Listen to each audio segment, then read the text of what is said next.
이 정조에 관한 얘기를 네. 좀 해보면 네. 우선 이제 정조는 신기한 게 거의 사도세자급의 학대를 받았을 텐데 네네네. 사도세자보다는 멀쩡했다. 네. 물론 이제 정조를 보게 되면 아주 건강한 것 같진 않아요. 정신이. 네네네.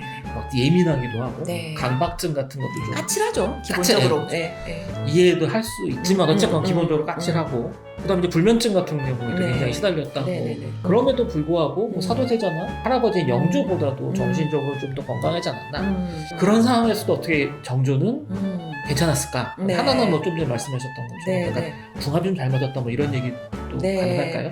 네, 제가 뭐 역사학자는 아니라서 이렇게 좀 함부로 말씀드리긴 어렵겠지만 제가 보면 이렇게 사도세자는 책을 읽거나 그런 인문학적인 감성이 뛰어났던 사람은 아니었던 것 같고 어렸을 때부터 칼싸움 좋아하고 그리고 굉장히 신문물 이런 데 되게 관심이 많았대요. 그래서 약간 잡학에 능한 그런 능력을 가진 연예인에 태어났으면 갖고 굉장히 인기를 많이 끌었을 그랬는데 이제 그런 것들이 아버지와 안 맞지 않았던 거죠. 아버지는 굉장히 문인의 후계자를 원했던 거고 영조가 40이 넘어서 본 아들이잖아요. 그렇죠. 그러니까 굉장히 과보를 했겠죠. 네, 그리고 본인의 방식대로 아이가 커주기를 이제 바랬을 텐데 이제 그러지 못했던 거죠. 그래서 이제 관계가 파국으로 끝났다면 이제 그 아버지가 뒤주에 갇혀서 죽는 그 전 과정을 이 어린 아이가 봤잖아요.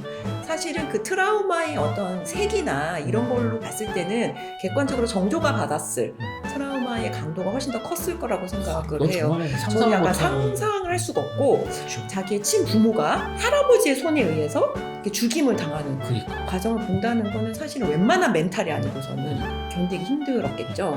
그런데 이제 사람이 그런 굉장히 위험한 요소들을 많이 겪었음에도 불구하고 꽤나 정상적으로 성장을 하는 데에는 그만큼 정조한테는 자원들이 더 많았고 그다음에 보호 요인들이 더 많았지 않았을까라는 생각이 드는데 첫 번째 보호 요인은 제 생각엔 어머니였던 것 같고요. 해경궁 홍씨. 굉장히 좀 현명한 여성의 대명사잖아요. 그래서 이제 그런 어머니가 있었고 그리고 약간 또 기질적으로는 아버지랑 좀 달랐던 것 같아요. 정조는. 뭐 글 쓰는 것도 굉장히 좋아했다고 이렇게 사료에 남아 있는 것 같고 그래서 오히려 그런 인문학적인 감성이 좀 많이 발달해 있는 또 어떤 면으로는 머리도 굉장히 머리도 또 굉장히 좋았던 것 같고요. 그리고 이제 드라마에서 제가 굉장히 인상 깊게 본 어떤 특정 장면이 있었는데요. 그게 오해였나요? 정조가 이런 대사를 하는 장면이 나오더라고요. 이루고 싶은 것이 있어서 참는 거고 원하는 것을 얻기 위해서 견디는 거다. 이런 마음은 아픈. 네, 굉장히 네. 마음은 아픈데 저는 그 대사가 굉장히 상징적이라고 생각했어요. 그러니까 그만큼 자기 통제력이 잘 발달했다고 볼 수 있는 거죠. 그래서 그런 거는 또 상당 부분 타고난 거일 수도 있고 그리고 이제 아무래도 할아버지 입장에서는 아들을 죽였기 때문에 그 손자는 이렇게 뭐랄까 한 단계 거쳐진 거잖아요. 그러니까 물론 굉장히 불안정적인 양육을 당했고 그리고 할아버지와의 애착관계도 그렇게 건강해 보이진 않지만 어쨌든 한 단계 건넜다는 거는 이렇게 버퍼가 있는 거죠. 완충잔치가 있었던 거죠. 그렇죠. 할아버지한테 손자 손녀는 최고의 대상이고. 그렇죠. 무슨 짓을 해도 다 저도 있지 이제 않습니까? 저희 아버지 어머니가 네. 우리 아들들을 대하는 거 보면 네. 뭔가 배신감을 느낄 때 네, 저도 너무 억울합니다. 이게 드라마가 또 드라마다 보니 덕임 얘기 안 할 수도 없는데 네. 이 정조의 정신 건강에 이렇게 네. 연인이 네. 영향을 끼칠 수 있었을까? 왜냐면 많이 이제 끼치죠. 아 그런가요? 네, 연인이 그러니까 중요합니다. 이게 사실은 네. 이 정조한테 중요할 것 같은 게 네. 의빈성 씨죠. 네, 네. 역사적으로 봐도 희한한 케이스. 정조가 일명 음. 후궁이 되어줘. 그랬는데 노 땡큐. 그쵸. 하고- 까였죠. 네, 그다음 왕이 까였죠. 그러니까 왕이 까였어. 네. 아무튼 그다음 15년이 지난 다음에 네. 다시 받아들이고 네. 그다음에 죽을 때까지도 사이가 좋았다고 하는 정말 반려자? 옛날에는 이제 음. 중전을 잘 대해주긴 하지만 네네네. 드라마에서도 보면은 네. 그 새로운 후궁들이니까는 아껴주겠다. 그러니까 슈드를 얘기하잖아요. 그러니까 네. 임금으로서 나는 후궁을 아껴줘야 한다. 뭐 이런 식인 건데 비해서 이 의빈성 씨 덕임이랑은 이제 평생을 가는 반려자의 느낌이었기 때문에 네. 정조가 기본적으로 애착 형성이 이상하게 된 네. 경우잖아요. 네. 근데 어릴 때 부모와의 애착 형성이 되게 좀 건전하지 않으면 네. 네. 나중에 연애 관계에서도 그렇게 네. 건강하지 않는 경우가 많더라고요. 네네네. 우리가 어렸을 때, 유아기 때 양육자와의 관계에서 세상에 대한 신뢰를 얻는다고 하잖아요. 네. 그래서 그게 이제 애착이라는 개념인데. 에릭슨의 1단계. 그렇죠. 신뢰 불신. 저 학부 때 에릭슨의 발달 단계 배우면서 이런 당연한 얘기를 대단한 이론이라고 배우나 싶었는데 제가 나이가 들면 들수록 너무나 대단한 이론이다.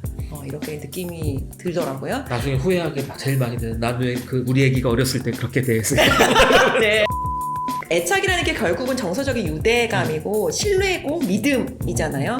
그런데 이제 정조는 그때 유아기 때 그런 세상에 대한 믿음이나 신뢰를 제대로 형성하지 못했을 것으로 예상이 되죠. 그리고 할아버지와의 관계에서도 굉장히 안정적이지 못하고 애착의 형태가 굉장히 양가적인 형태를 보였을 거라고 예측이 돼요. 그쵸. 왜냐하면 할아버지가 어느 순간에는 정조를 너무 예뻐했다가 너는 뭐 최고다 뭐 이렇게 했다가 어느 순간 막 불같이 막 화를 내고 그러니까 이제 아이 입장에서는 양육자가 예측 불가능하잖아요. 내가 어떻게 해야지 칭찬을 받고 어떻게 하면 혼이 나고 이게 좀 나이가 들면 모르겠지만 어릴 때는 이게 가늠이 안 되니까 그럴 때 이제 아이가 할 수 있는 거는 이제 무조건 매달리는 거죠.